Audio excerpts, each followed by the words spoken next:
वालेकुम ګرانو کتونکو زه مواجد الله تاسو ګورئ زما فیسبوک او یوټیوب چینل امید لرم چې خبرې او ژوند به مو ښه تیریږي. نن په سپریم کورټ اف پاکستان کې د یو اهم کیس سماعت شوی دی چې د هغوی تعلق خو د عمران خان صاحب سره یا ډایرکټلی یا انډایرکټلی د عمران خان صاحب سره دی یا د هغوی د ټایګر سره دی. خو په دغه کیس کې په دغه سماعت کې چې نن جسټس جمال مندوخیل صاحب کومه ریمارکس ورکړي دي یقینا دا ډېر زیاته حیران کن دي. د دې احوال زه ستاسو مخې تږدمه. د دې سره سره درته دا هم وایم چې جسټس امین الدین خان نن د حسن نیازي والد صاحب حفیظ الله نیازي صاحب هم بې عزته کولو کوشش کړی دی او هغې ته چې کوم الفاظ استعمال کړلي هغه به زه هم ستاسو مخې تږدم. د دې سره سره درته دا هم وایم چې نن څرنګې منیب فاروق صاحب میدان ته راغلی دی او هغوی چې نن کومه خبرې کړلي یقینا هغوی دا وخت داسې کار کړی دی لکه څرنګې په اور باندې تیل اچول. دغه به زه هم ستاسو مخې تږدم. د دې سره سره درته دا هم وایم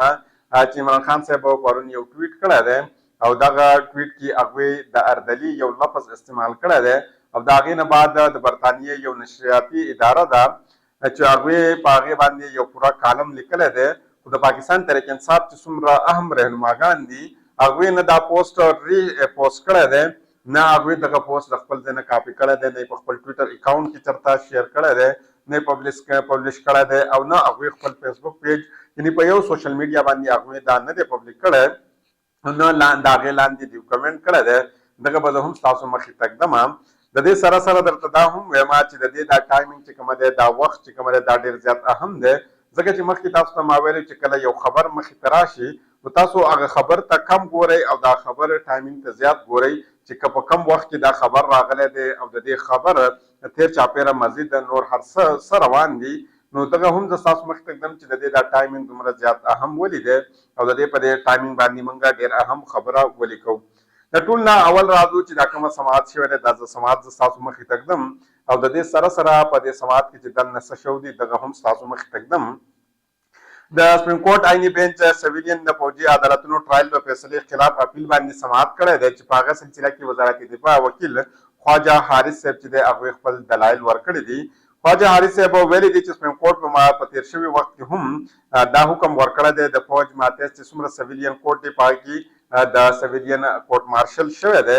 د دې سره سره هغوی دا ویل دي چې اپیل وزارت دفاع د طرف نه دایر کړی شوی دی په هغې باندې جسټس جمال مندوخیل صاحب چې کومه دی هغوی ته یو سوال کړی دی او د دغه ځای نه هغوی د دې آغاز هم کړی دی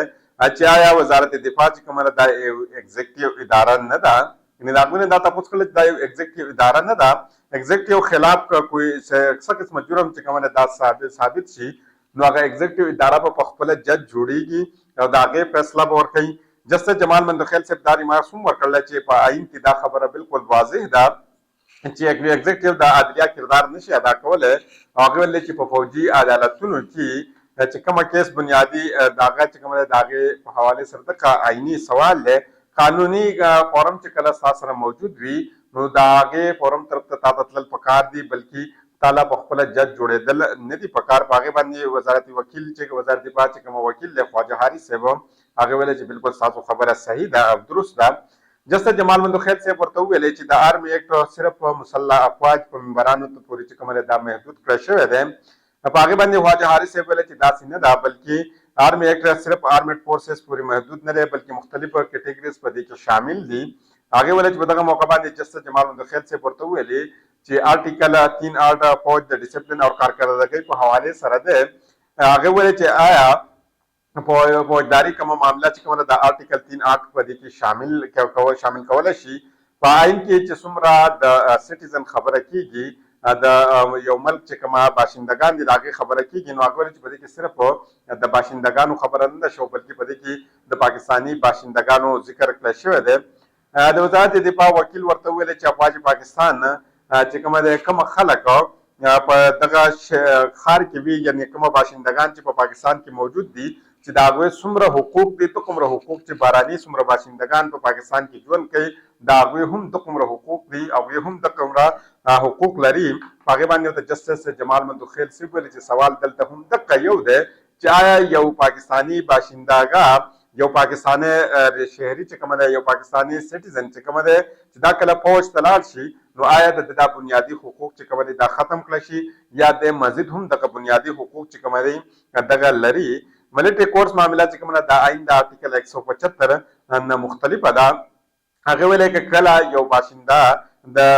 چې کوم د فوجي چوکۍ خواته لاړ شي او هغه هلته ودرېږي نو آیا په هغې باندې به هم دغه اطلاق کېږي یعنې په هغې باندې به هم دغه عمل چې کومه دی اپلای کېږي. هغه ویلی چې یو عام شهري چې کومه دی د هغې به هم بیا ملټري ټرایل کېږي. یو کس تللی دی او د ملټري چې کومه چوکۍ وي د هغې خواته ودرېدلی وي نو آیا د هغې باندې به هم دغه چې کومه ملټري کورټس دی هغې ته به دغه ځي. خواجه حارث صاحب ویلی چې دا خو یو داسې صورتحال دی چې په دې باندې زه هېڅ هم نشم ویلی. په هغې باندې جسټس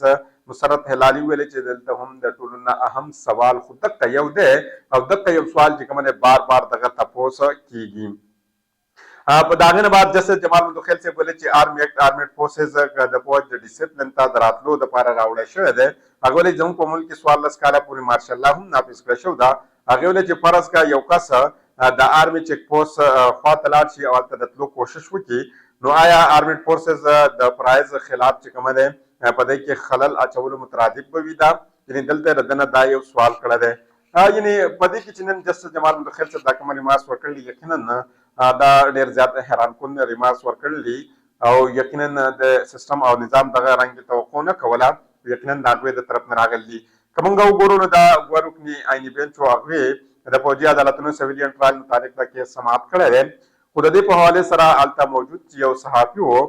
هغوی یو ټویټ کړی دی دغه زه ستاسو مخې ته ږدم. هغه ویلي چې وزارت دفاع وکیل خواجه حارث چې کله جسټس جمال مندوخیل صاحب سوال کولو یعنې صرف او صرف جسټس جمال مندوخیل صاحب به د هغوی نه سوال کولو او کله کله به چې جسټس جمال مندوخیل صاحب د خواجه حارث چې کومه ده بېعزتي کوله یا به اړه هاتو اخیستلو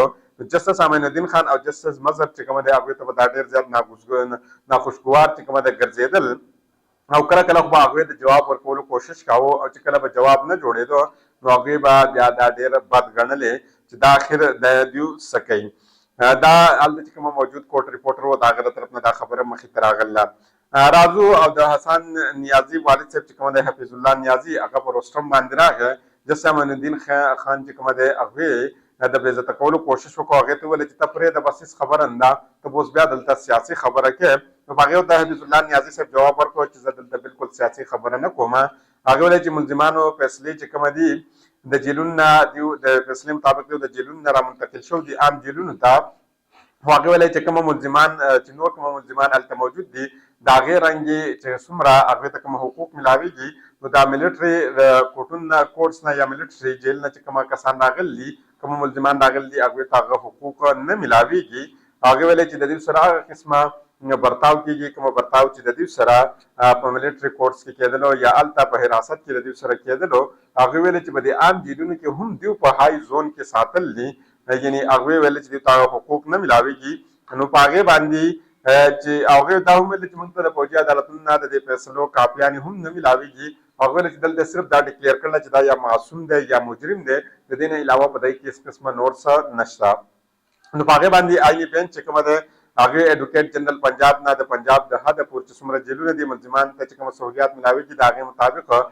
ریپورټ چې کومه دی غوښتی دی او د سبا پورې دا کیس چې کومه دی دا ملتوي شوی دی. اوس راځو او د دې په دې ټایمینګ خبره کوو چې د دې دا وخت او دا ټایمینګ ډېر زیات اهم ولې دی. اچانک څنګه په 9 جنوري باندې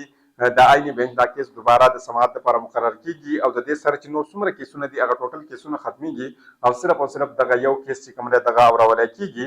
او د دې سره بیا د جسټس جمال مندوخیل صاحب د طرف نه داسې ریمارکس راتلل او د دې سره که موږ وګورو یو څو ورځې مخکې د ملټري کورټ ته طرف نه د پاکستان تحریک انصاف 19 کسانو ته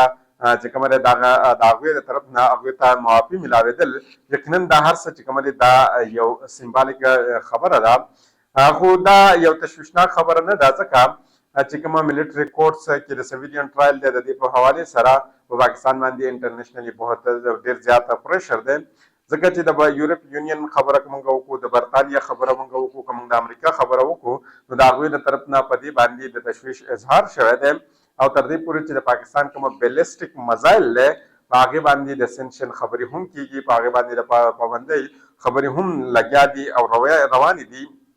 مزید راتلونکي وخت کې موږ دا هم توقع کولی شو چې پاکستان باندې مزید نورې پابندیانې هم لګولی شي او د دې اراده چې کومه ده ډېر ملکونه لري. په دې په حوالې سره دوه تیوریان چې کومه دي دا په مارکیټ کې موجود دي. اولنۍ تیوري دا ده چې دا کومه هر څه روان دي نو یقینا دا صرف او صرف د دې خبرې دپاره روان دي چې دا ویل کېږي چې دا کومه سزاګانې اورولی شوي دي یقینا دا سزاګانې چې کومه دا بالکل صحیح دي او دا قانوني دي یعنې غیر قانوني نه دي. او دویمه تیوري دا ده چې انټرنیشنل پریشر په پاکستان باندې ډېر زیات دی او پاکستان غواړي چې دا کومه ادارې دي کومه محکمې دي چې دا په څه نه څه طریقه باندې د دې 9 مۍ د دې معاملات نه بار وباسي او په پاکستان باندې مزید پابندیانې ونه لګولی شي. او دارنګې موږ ګورو یو راتلونکی جسټس امین الدین خان د تقررۍ په حوالې سره یو سماعت به کېږي چې په 9 جنوري کېدی شي 10 هم کېدی شي 11 یا په 8 باندې. نو یقینا د هغې په حوالې سره که چېرته د دغې خلاف دا فیصله راشي او دغه د جسټس امین الدین خان دا فیصله چې کومه ده د تقررۍ دا د هغې په خلاف لاړ شي نو یقینا بیا به دا هر څه چې کومه دا به ریورس شي او هر څه به واپس خپل طرف ته لاړ شي. یو طرف ته د پاکستان لپاره حالات ډېر زیات خراب دي او بل طرف ته جس منی فاروق صاحب چې کومه یو انکر دی د هغوی د طرف نه یو ټویټ مخې ته راځي او هغوی وایي که چېرته د ټرمپ د طرف نه به پاکستان باندې پریشر واچولی شي نو د عمران خان صاحب دپاره به اسانیانې نه بلکې د هغوی دپاره به مزید نور مشکلات هم پیدا شي. زما په خیال باندې جسټس چې منی فاروق صاحب دی هغوی ته دا اندازه نشته چې په پاکستان باندې څرنګه پریشر دی او پاکستان به په راتلونکي وخت کې څرنګه پریشر چې کومه دا برداشت کوي. د دې هر څه باوجود د ده د طرف نه داسې ټویټ کول ما په خیال باندې یقینا د ده په ذهني چې کومه قوت دی په هغې باندې سوالونه چوتولی کېږي. راځو اخري د عمران خان صاحب د ټویټ په حوالې سره ته وایم چې پرون عمران خان صاحب کومه ټویټ کړی دی د پاکستان تحریک انصاف چې څومره رهنماګان دي او بالخصوصا چې کومه اهم رهنماګان دي نه هغوی دا ریپوسټ کړی دی نه هغوی د دې لاندې څه کمنټ کړی دی. د دې نه تاسو اندازه لګولی شئ چې دا کومه پاکستان تحریک انصاف رهنماګان دي نو دا به څرنګي مذاکرات وکړي بیا به عمران خان صاحب د جیل نه بهر راوباسي او د پاکستان تحریک انصاف دپاره به معاملات بهتر کړي. کوشش کوم په راتلونکي ویډیو کې مزید ډیټیل تاسو مخې ته ږدم. د بلې ویډیو پورې ماته اجازت راکړئ. د الله په امان.